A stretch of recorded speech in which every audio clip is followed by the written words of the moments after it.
یہ بھی ضروری ہے کہ فوجوں کو مستحکم رکھیے. اعدوا لهم ما استطعتم، ہر ممکن دفاعی اسلحہ فراہم کیا جائے، حرب و ضرب کی پوری قوت بلکہ بڑھایا جائے.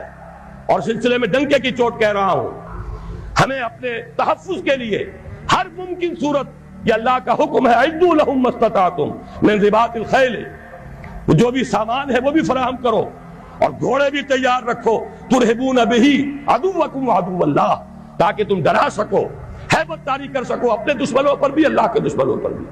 یہ سارے کام ہمیں کرنے ہیں. اس کے ساتھ ہی دوستوں سے معاہدے کیجئے.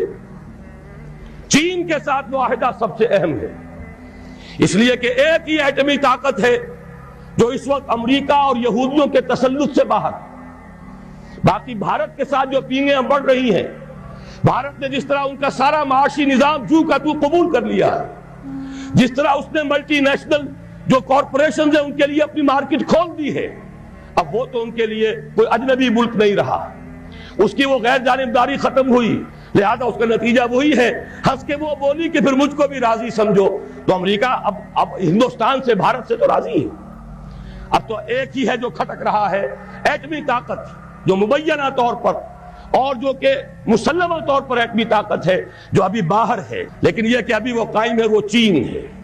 اس کے ساتھ ہمارا یہ در حقیقت زمینی رابطہ توڑنے کے لیے بین الاقوامی سازش ہے کہ کشمیر کو آزاد کر دیا جائے، اور اس کے ساتھ شمالی علاقے بھی شامل کیے جائیں، گلگت بھی اور ہنزا بھی، تاکہ چین کے ساتھ پاکستان کا زمینی تعلق منقطع ہو جائے. یہ تیری بربادیوں کے مشورے ہیں آسمانوں میں، ہمیں ان چیزوں کا شعور چاہیے.